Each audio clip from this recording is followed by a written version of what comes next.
Hi, friends. Thanks for joining us for worship today. This is Pastor Corey coming at you from our office here at the church. But wherever you are, whomever you're with, it's just a joy to be able to know that we can worship the Lord together as we gather around laptops and devices in our homes and anywhere that we are. God is here with us today. You know, here at First Brethren Church of Goshen, we are passionate about equipping the family of Jesus to grow and to love and to share the same love that Christ has showed us. If it's your first time tuning into any of our videos, I want to invite you to like or follow our Facebook page or subscribe to our YouTube channel so you can stay up to date with the content that we put out there in order to help you thrive in your spiritual life. Now, if you haven't had a chance to join us on our Facebook page for our live worship or from our worship guides on our website, I want to invite you to check those things out so that you can be able to share in some of the same prayers and worship videos and things that we have done to gather around the Lord in praise and worship today. And we have actually been going through this Sunday Philippians chapter 2, verses 12 through 18. There's some really interesting context in the book of Philippians as the Apostle Paul is writing to the church in Philippi, as he is jailed on account of the gospel and trying to communicate to them from a distance. Now, Paul repeatedly says in the letter to the Philippians that he aches because of his separation from them. And yet we see him giving thanks. We see him talking about rejoicing. He encourages them in their spiritual journey, even as he is distanced from them. Now, we may not be imprisoned on account of the gospel right now, but many of us similarly ache because we have been so separated from the community of Christ, our family in the spiritual realm. That lack of community, that lack of physical touch, that lack of interaction, it pays a toll on us. Even as we're able to connect, just as Paul did through letter writing and we do through phone calls and through online interactions, there's something that just wells up within us that aches, and we long for that interaction to have with one another. Now, here in Indiana, at least, our state is in the beginning stages of this reopening process in phases. And soon we will be able to, with our church, regather in person again. Some churches already have. And yet, this lingering reality of this virus will continue to mean that some are still confined in their homes in some form of isolation. Others may, as they are entering back into day-to-day life, experience some other changes that will just make it difficult and not quite the same thing that they had experienced prior to all of this. There will be disruptions to our normal. It won't be the same. Like Paul in the Philippians, however, we may remain encouraged by connecting in whatever manner possible, supporting each other physically, emotionally, and spiritually.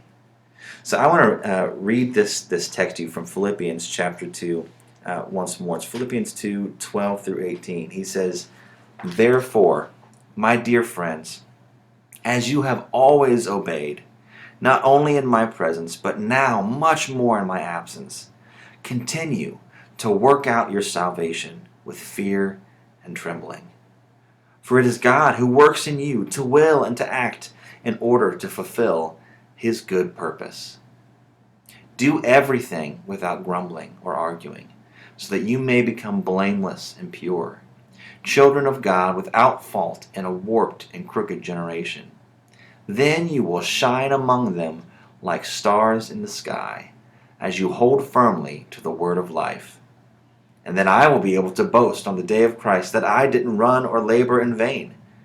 But even if I am being poured out like a drink offering on the sacrifice and service coming from your faith, I am glad and rejoice with all of you. So you too should be glad and rejoice with me." Now, Paul's words here to the Philippians, I think, give us some special wisdom as we navigate the path ahead.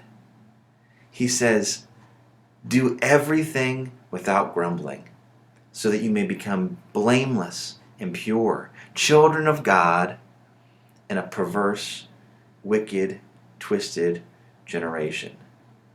Now that verse there, and that phrase is really interesting. The verse, or the phrase at the end of verse 15, it actually alludes to Moses' song about the grumbling and rebellion of God's own people after they came out of the Exodus from Egypt.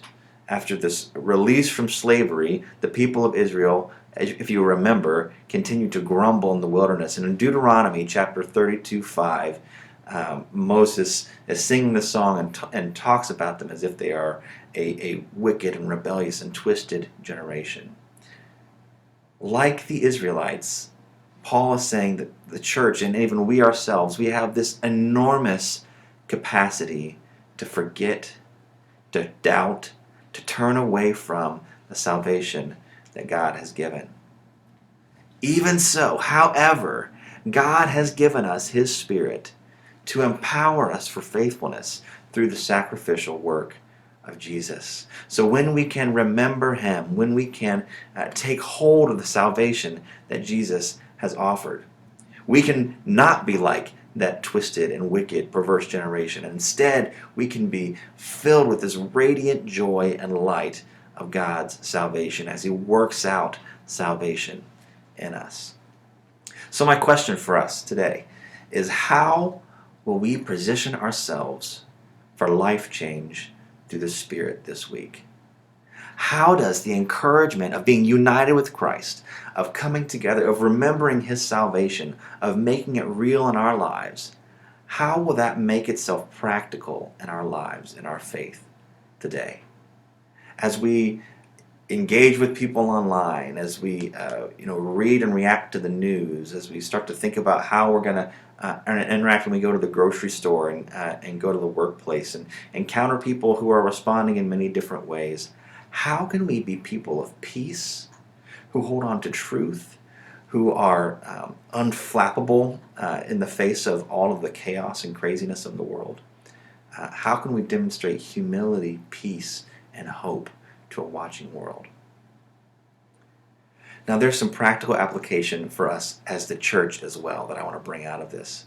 Our heart verse for this week is actually Ephesians 4, verse 10. He who descended is the very one who ascended higher than all the heavens, in order to fill the whole universe. Now, this Thursday, May 21st, is when those of us who follow the liturgical calendar celebrate the day of Ascension, the day when Jesus ascended from this earthly place up into the heavenly realms to His place at the right hand of the Father. That verse in Ephesians is actually echoed in the Christ hymn of Philippians 2, 5 through 11. It comes right before the passage that we read just a bit ago. And it shows this profound connection between humility and glory. That Jesus' incarnation, His descent into the human realm, into humility, and His ultimate display of love through the cross, His sacrifice unto death for our forgiveness, are the very reason that He is vindicated in resurrection and ascends to glory. That His humility and His glory are hand in hand. So too, those of us who follow Jesus, we are called to the pattern of glory through humility, of hope made tangible, and sacrificial love. So when we return to our face-to-face gatherings here soon, some of us will be able to join on May 24th, others later, whether it's because of sickness or age restrictions or their own discernment of not being able to come. When you do come back, you may find yourself frustrated by changes that dampen your expectations of celebration together. We'll be together in the same room, and yet we won't be interacting as we once did. There will be no greeting time. There won't be Sunday school. We won't have our normal refreshments.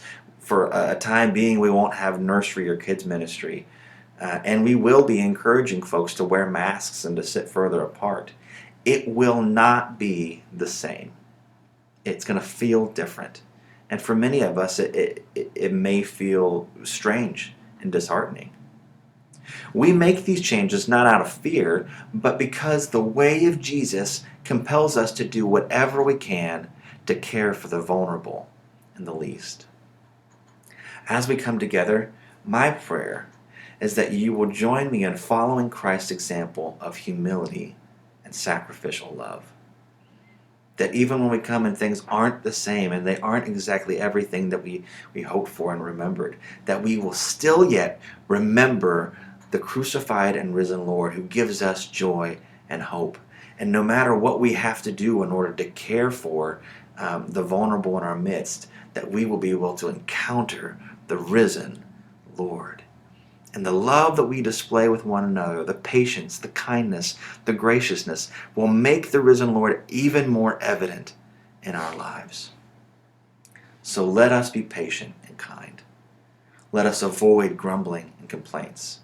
Let us rejoice and show gratitude to others. And in all of this, may the God who works out salvation in us make us blameless and pure, so that we may shine like stars to the world around us.